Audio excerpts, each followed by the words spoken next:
morning, students. May I have your attention, please, for this morning's announcements? I said quiet. I don't know how many times I have to tell you this. Your homework is due every single day. Even if you're late, you're already late. So don't run about it. I see your shirt is untucked again. I said that's enough. Out in the hall. Both of you. Welcome to Out in the Hall. I am Ryno. Getting real familiar with the hall here. Spent a lot of time out in the hall. Do you know that I spent so much time in the hall when I was in high school, and I was constantly in trouble? I got called to the principal's office one time. I didn't even know what I had done.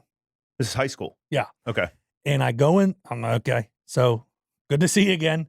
So I go in there and I'm like, what? He goes, no, actually, I need your help. We are on his desk. He had a big carpet sample board. Right. He goes, we're redoing the carpet in the hallway. Why don't you choose which of these you'd like to look at the most? No. No. That's an old stand-up bit. I think I do still hold at Ponte Vedra Palm Valley Elementary School. When we were growing up, they paddled.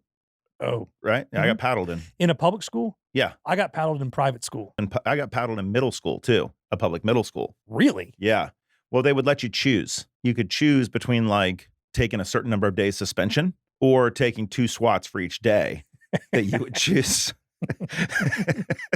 And I called my dad one time, this is before cell phones, and you know, all these middle school kids have cell phones now. And I called him from the office. I said, Dad, I just, 3 strikes, you're out. So I'm out. And they're saying that I can either take, 3 days suspension or I can take 6 swats. Right. He's like, well, son, it's up to you, but I know you're going to school tomorrow.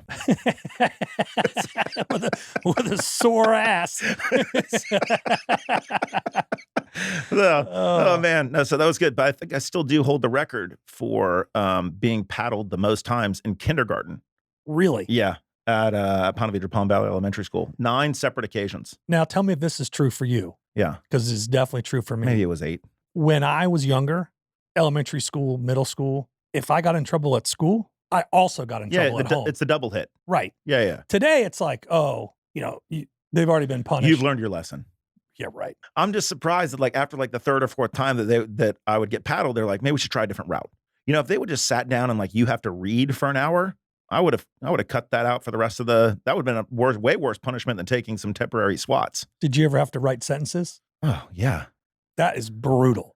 It's incredible, and it's incredibly hard. And a lot of times, I remember one time in art class that made me do it. They don't have ruled lined paper right in art class. So the trajectory of my sentences like trailed down. So I had this like big looking, it looked like a graph, it fell off. Just kind of fell off. I'll tell you a great story about school. So my handwriting is terrible. Oh yeah. I can't even read it. I can barely read it. And I'm terrible at drawn art. I think I'm a good artist, like in the global sense. I think I have a good ear for music. I as you know, I'm a musician, and you are too. And I think I've got a good comedy mind. So there's some art. So I would consider myself an artist in that respect, but certainly not like a pencil to paper, colored pencil. You're famous in your own mind. Well, for those other reasons, yes, but definitely terrible with any sort of on paper art medium. Me too. And we had a teacher. Well, she's probably dead, but I don't want to say her name. It doesn't matter. Got to be dead, actually. Just because she was so old. Oh, she was old. Got it. So old, and I was like in 6th or 7th grade. And she taught geography. And in our geography class, she would require you to outline and color and shade in maps of South America, of whatever, Europe, the different countries. But you were actually graded on the merits of your artwork, not whether or not you did it. But it wasn't an art class. Were there, quick question on that, were there already outlines of the countries, or just was it a continent and you had to outline the country, or you had to draw the countries? No, there were already outlines of the country, but she wanted you to take a colored pencil and very specific and kind of outline the already outlined country, and then you shade it with the same color. Okay. Now I get it, right? You're going to spend a lot of time with a map. You're going to learn about where these countries are, but to grade it on the merits of your actual like art skill and not an art class is unfair. I agree with that. I also think even to grade your merit of artwork in art class is also unfair I agree with you. because it's an expressive sort of thing, and beauty in that sort of situation is in the eye of the beholder. There's nothing objective about art. That's correct. So anyway, so I continue to do this for this entire semester, do these geography maps, and I would continue to get a D. Now, I did the work, so they couldn't give me an F or a 0, but it was so bad in her eyes that I kept getting a D. Well, this flew all over my parents. Like, he's doing the work. I mean, what else do you want? I mean, Your parents stepped up to defend you.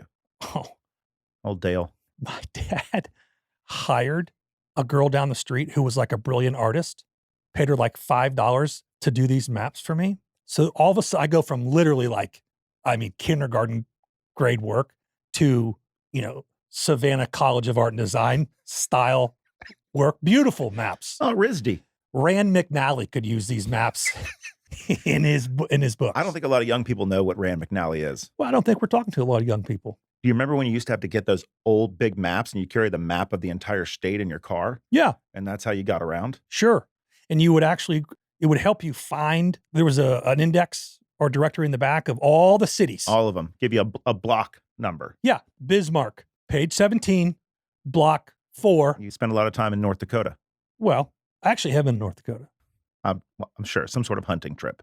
Never hunted in North Dakota. Interesting. Just drove through there on my way to Montana a couple times. So I turn this work in, and immediately I'm called to the principal's office, and they want to talk to me about cheating. And so, the conversations you can imagine goes, they have the paper there, the map. Is this your work? To which I said, well, my name's on it and I am turning it in as my work. And they're like, but it's not your work. And I'm like, but it is, because my name's on it and this is what I'm submitting for my work. And they're like, well, we know you obviously cheated, which, by the way, didn't take any sort of great detective skill to figure out that I didn't do it. And then we're going to call your parents. And I said, I don't think I would do that.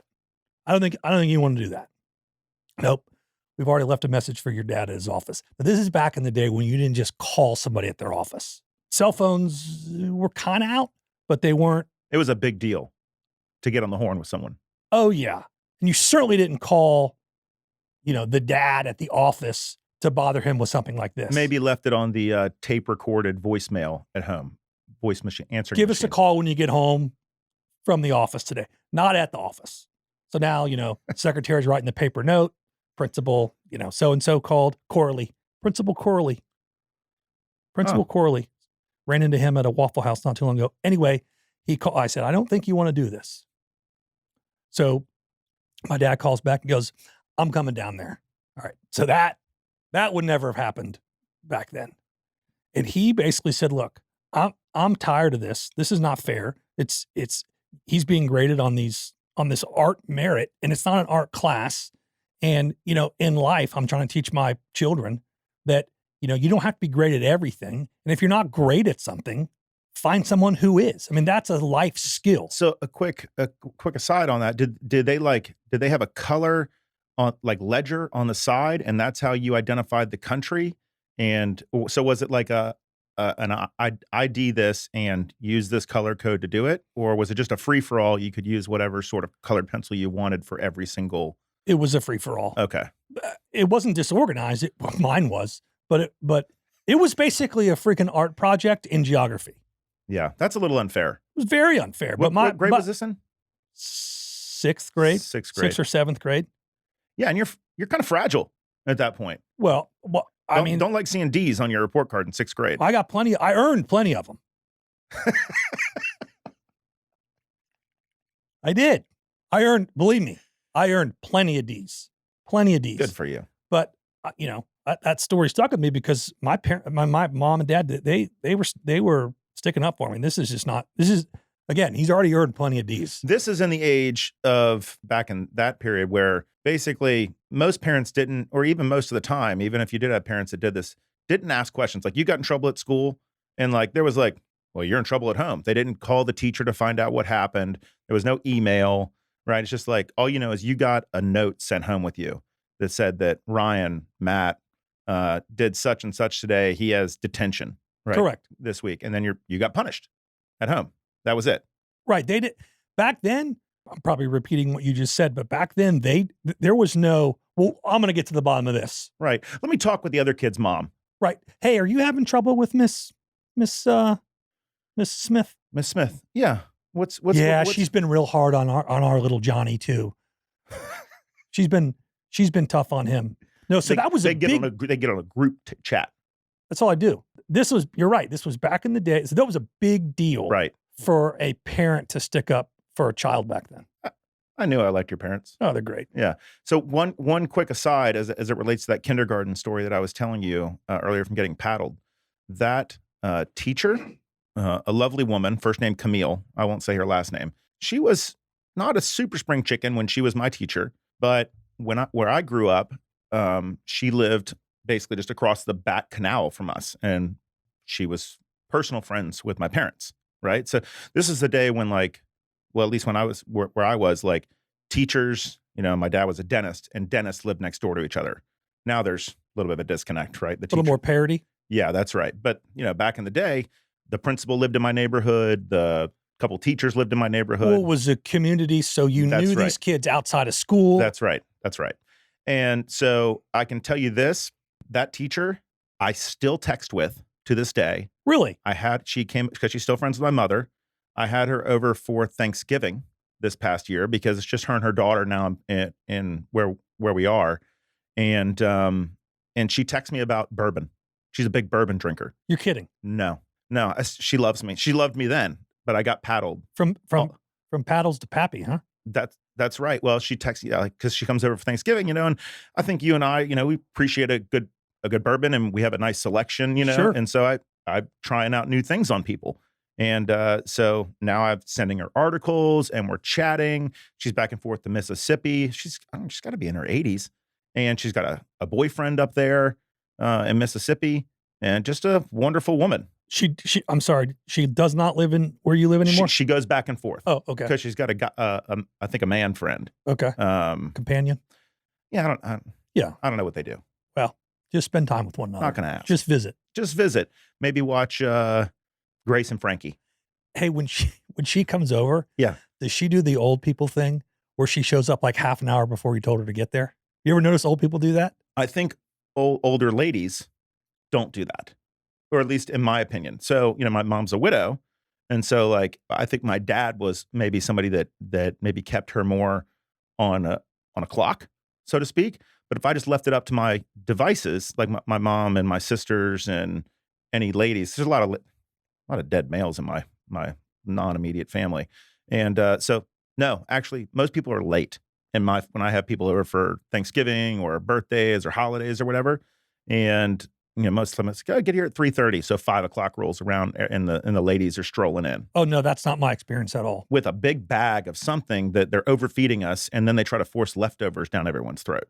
Yeah, my experience is with old people is they get there like a half hour before they're supposed to. So I'm still vacuuming, and they're already sitting on the couch. You vacuum your hardwood or just the rugs? I'm an expert at vacuums. How old are you talking? Late 70s, 80s. Okay. But they get there early. My wife's not dressed yet. It's the people coming over. She's stressed. naked? Well, no, she's not dressed for the party, for the event. That'd be a little weird. No, it's just like she's still in her sweatpants or whatever. She's not dressed. She's not ready.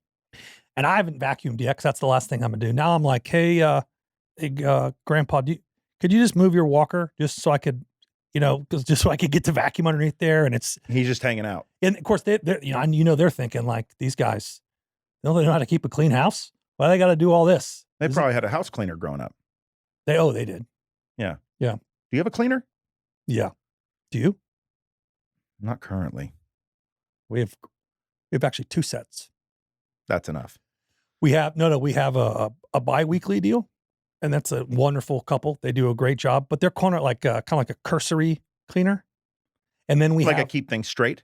Yeah, I mean, they'll change the sheets and not crushing the baseboards. Right, but then we have a set of cleaners that we call the move things cleaners, because they move everything. Like we'll tell the kids, the move things cleaners are coming tomorrow, so you better go put everything away. Otherwise, you'll never be able to find it. They want you to know that they cleaned underneath the paper towel holder, so they move it. They want you to know that they cleaned underneath where your toothbrush is, so they unplug it and plug it in another spot. It's really annoying, actually. They do a great job, but they're the baseboard people. They're the clean the oven people. Does your oven have a self-clean function? I don't know. I'm not. Interesting. What have you been up to lately? I was feeling really awful yesterday. Oh, really? From a heavy dose of social the night before. Just heartburn that I could just not handle. And you know this, I'm a walking pharmacy. I mean, I got every Tums and Pepsid, and I could not shake it. They tell you on the back, like, oh, the Pepsid, you should only take 2 within 24 hours. I took 4 yesterday. I could not, and it didn't even make a dent. Do you, when you have those days after a heavy social evening? Yeah. Do you ever try to just like gorge your hangover away? I did go to Moe's. Do you mind if we run through what you ate yesterday? Starting at, I need a time. Also, let me ask you this, and I want you to answer this as you discuss what you ate yesterday. At what hour of the day? Yeah. Did you go from feeling surprisingly good to, all right, now I feel terrible? So I'll start with that. It was quick. Oh, so you woke up feeling bad? I woke up feeling okay. By about an hour after being awake, I was basically in hell. Right. And really for me, I can deal with like, oh, I'm hungover, I got a headache. I can deal with that. Heartburn is just, it's one of the worst things that, I mean, I can't take it. I can normally shake it. I mean, been taking Nexium since I was 18. Right. So, man, if that stuff causes stomach cancer, I am screwed. All right. So, okay. You wake up. So wake up. Do you mind giving us a time? I mean, I can't sleep past 7. All right. So you're up. Yeah. But you feel okay. I feel all right. And then you and I connected, and I believe it was just as they started serving lunch at McDonald's that we strolled through the drive-thru with a 3 cheeseburger order, a medium Diet Coke, and a medium fry, and extra onions. But they misunderstood when I requested extra onions. They thought I meant just onions. So I got these cheeseburgers yesterday, 3 of them. Loaded with onions. Loaded with onions and cheese, no pickles, no ketchup, no mustard, no nothing. I might have an idea where some of this heartburn's coming from. I had the heartburn before this. Well, I've already got it. I might as well make it worse with 3. That's right. With 3 extra onion cheeseburgers. I didn't eat at McDonald's, by the way. You didn't know. You just rolled through. I love it, and I made you pay for it. I did pay for it. You did pay for it. So, and then I decided to hit Moe's at about 3. Mm-hmm. Missed the lunch crowd. Smart. And there I had a home wrecker with chicken, no rice or beans. So that's good. Okay. And I feel like the rice would have helped you settle. that's not good for the waistline. And then I got regular Coke there. Did that help? I don't know if it helped, but it was certainly comforting. I don't know how you drink Diet Coke. Had a lady friend that I had moved to Louisiana for. Remember her? Yeah. She was a big Diet Coke gal, and I had never really been one. And but it was always at her place, so I just started drinking it just because I'm lazy and I didn't like ever bring anything over. I just made her shop, and so that's when I started getting into it. I can't stand the taste. Gives me a headache. Oh, it's awful. To me, it's awful. So I will like to point out though that I didn't have. Oh, here we go. No, I think it's kind of like class. My B. It's kind of like class. And you did ask me if it was on silent, and I said yes. If your phone rings, I think you have to answer it on the pod. Detention. I do? Okay, let's do this. Who is it? It's Colin. Hey, Colin. Hey. I'm in the middle of recording a podcast right now. You're actually on it right now because my co-host and best friend told me that if it rang during the podcast, I had to pick it up. Much like class. If your phone rings in class, you have to pick it up. You could say this is Willie Nelson. Well, I mean, I could, but that's not honest, and I might be forgetful and do stupid stuff, but I'm honest. True. Yeah. I actually was telling Rook that's one of your most best qualities, actually, is that while you might be abrasive at times, there's no confusion on what you mean. Oh, Is this scripted? no, it's not scripted. That's nice. Because we were just talking about your Apopka site, and he's like, I was getting the broker notation on what this is. I said, well, the good thing about Matt, as abrasive as he might be, is that nothing is, you definitely know what you get. You know what he wants to say and what he means right away. I just don't have enough time in the day to beat around the bush. Be careful what you ask him. I know, but the interesting part is you use the same tactic with at your household. You're like, hey, sex now. Oh, Hey, now. Live on the air. well, it is a condition generally of vacations in my house. I cut deals. I cut deals before I go.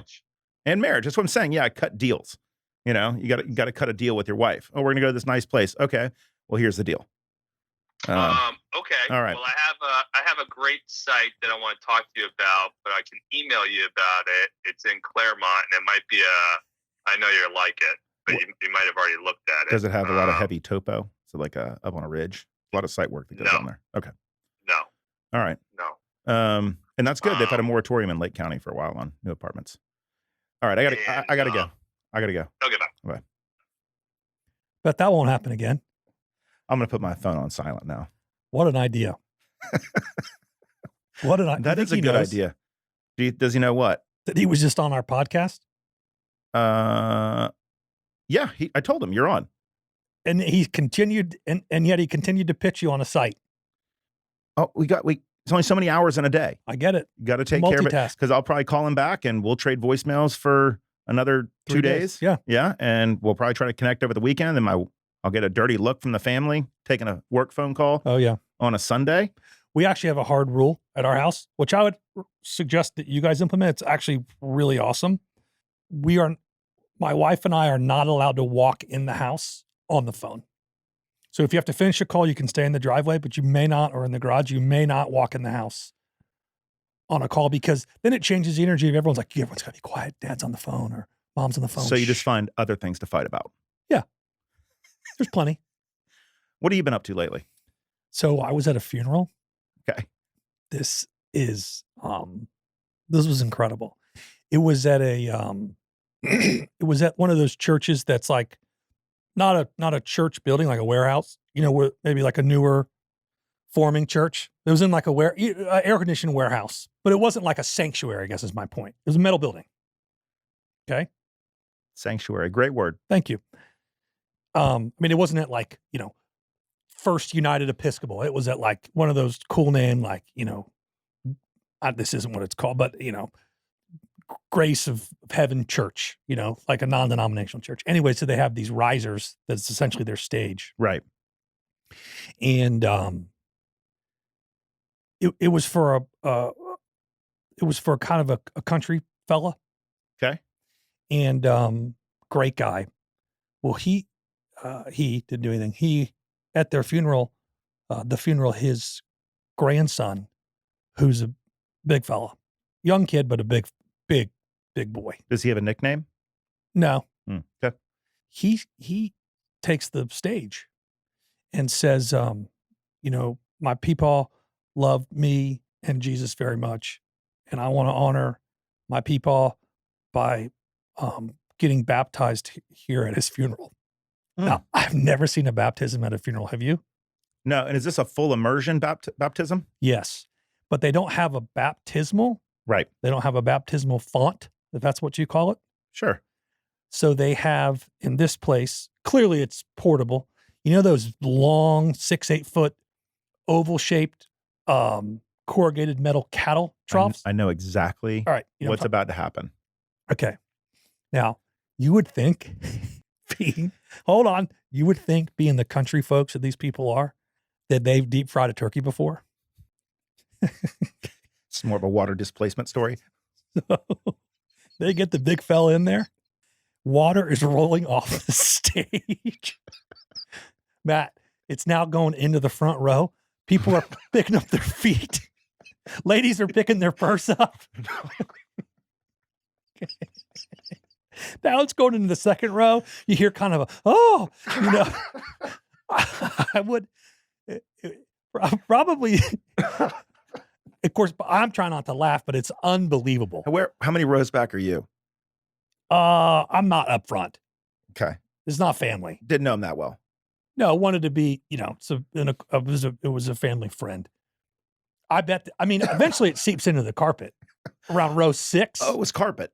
I've never seen, I don't mean for this to sound rude, but you know how like at SeaWorld, like the first 6 rows are like the splash zone. Now, it wasn't a splash because it was a slow immersion. They should have put some signs on the seats. They should have said, you will get wet if you sit here.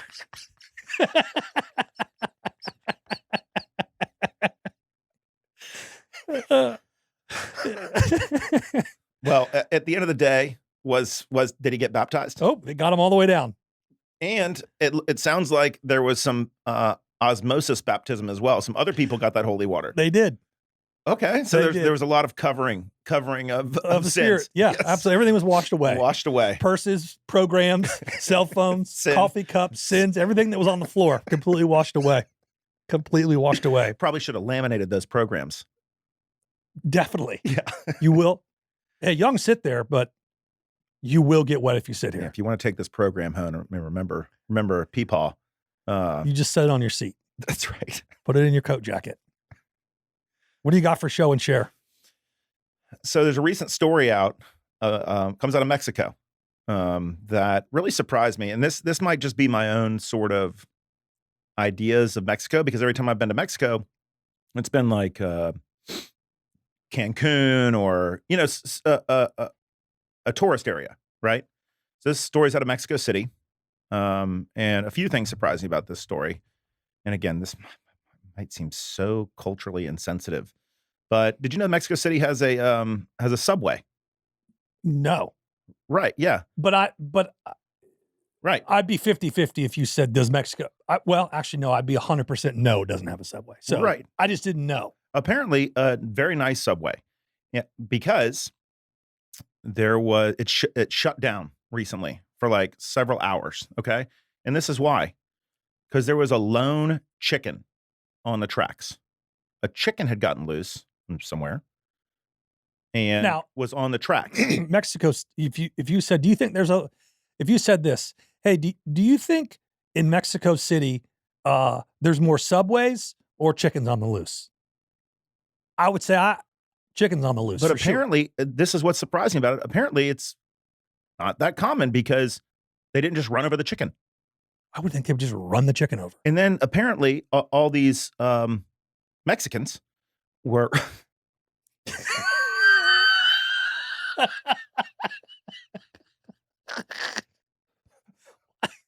I got to have to cut that out.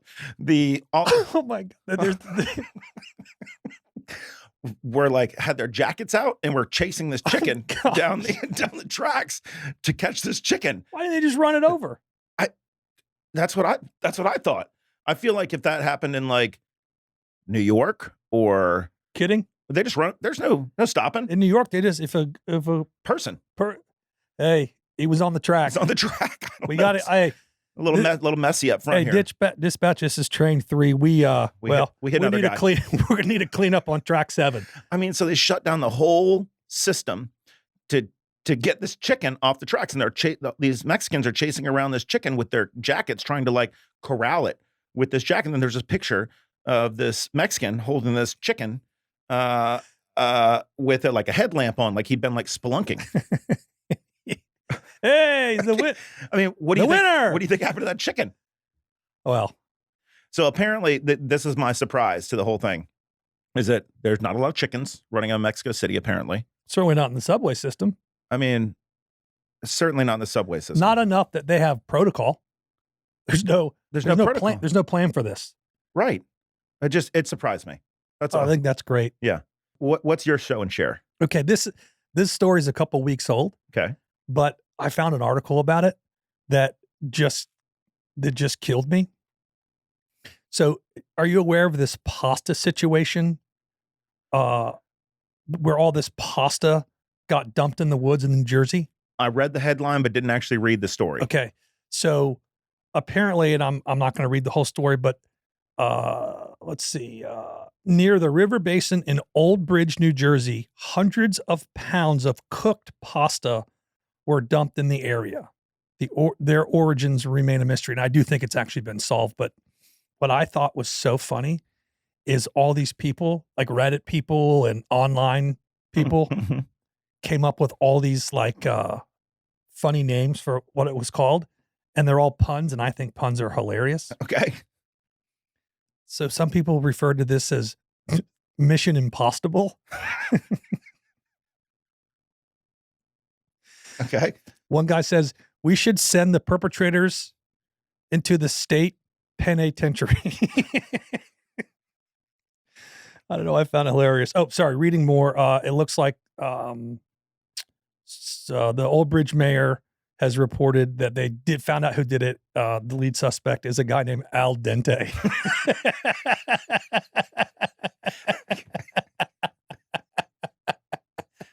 Okay. Oh, that would be. Could you imagine sharing that in high school? Do you have anything? Yeah. All right. That's enough. I got it. Now, Current events. Go on. Out in the hall. Now, my pop quiz for you. Yes.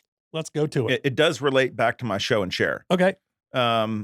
If you had to guess what the elevation of Mexico City was, what would you say it is? Oh, I don't. Flat, like low. Right. Again, this goes to show you how little we know about our southern neighbors. The elevation in Mexico City is now Don't say it. Hold on. Okay. I'm going to pick a number. Okay. And you're going to say higher or lower, and then you can tell us. Okay. Okay. So my first answer would have been 150 Higher. feet. So 2,500 Higher. feet. 4,000 feet. Higher. Really? 7,000 feet. Higher. No way. 10,000 feet. Lower. 9,000 feet. Lower. 8,000 feet. Lower. 7,500 feet. Lower. 7,200 feet. Yep. 7,200 feet? Yeah. Is the elevation of Mexico City. Why don't they produce more good marathon runners? Don't like the Kenyans, aren't they really good because they train at high altitudes and like there's not that much oxygen, so you're get conditioned to. Is that why? Yeah. I thought it because they didn't have a subway system, so they had to run everywhere. Maybe that's why. They got this nice subway system in Mexico City. No reason to run. Kenya doesn't have a subway system. Kenyans might be a little genetically taller than They Mexicans. are taller, long legs. Yeah. They're great runners. Not great sprinters, I don't think. I don't think you see a lot of Kenyan That's sprinters. another catch up that I'd like to do what the average height is in Mexico. Do you know? No. That's so anyways, I found that very interesting that it's on a large plateau in the middle of Mexico. Actually, I don't even know where it is in Mexico. I should know that. It's apparently a great food city. Really? Michelin stars, James Beard winners. Really? Yeah. That's shocking to me. Now, folks out there in Radio Land are not going to believe this, but that last comment you made ties right into my pop quiz. Love it.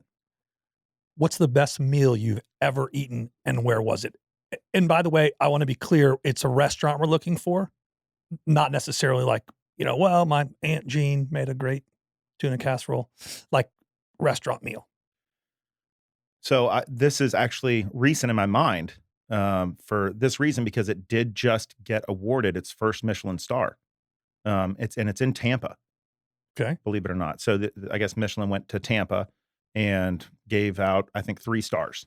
And this was one of them. And I've been on this place, and it's sushi, or like a modern Japanese cuisine called Noble Rice. And you go just get the omakase. It's like a 10-course sort of meal. You spend $300 a person, and you're still got to run by Wendy's on the way home, right? Because you're hungry, right? But it's good tasting food. Incredible tasting food. Now that was just their sort of regular format restaurant. They've taken that Noble Rice concept, moved down to by where the Lightning play, and have a sort of a larger format, same thing with a menu and all that stuff. And then they moved that place that we went into just a traditional omakase, 2 seatings a night. U-shaped table with the chef in the middle, concept called Koya. But now. you don't order. No. They just They ask you if you have any dietary restrictions, you're allergic to anything, all that stuff. Sure. And one guy that I go with, former client and friend of mine, he's vegan. So he would make everything vegan for this guy too. Unbelievable tasting stuff. Really good. What about you? There's a place in New York City called ABC Kitchen or ABC Italian. You should probably remember the name. You know where in the city it is? No. Okay. They have a dish that is a chicken parm pizza. Okay, so you kind of order one for the table. Red sauce. Yeah, but the way that they make it is they take ground chicken and spread it in a circle and make it like it's a pizza, and they put it in their pizza oven. But this massive disc of ground chicken with red sauce and mozzarella on the top, red pepper and this and that, and then they cook the chicken in the. I guess they must put breadcrumbs on it. Yeah, they put bread, so it's crunchy on the bottom and on the top. Then they bring it to the table and they slice it like you eat it, with a fork, but it's in a triangle shape like a pizza. Right, because it's hard to pick up. It's heavy. It's very heavy. It's it's got Parmesan and like I said, breadcrumbs, and it's crunchy, but it's this all It's, man. Melt in your mouth. Unbelievable. Unbelievable. Does the restaurant have good other dishes as well? Oh, yeah. Oh. ABC Kitchen. I think it's called ABC Kitchen. I'm going to put that on the list. Yeah. Well, is there anything we missed today? Probably. Think we'll get to it next time? Probably not. Hey, this has been a lot of fun. It's been fun getting to do this. The nice Friday morning we're having here. Is it Friday? I think so. It is. This has been Out in the Hall. I love you. Love you too.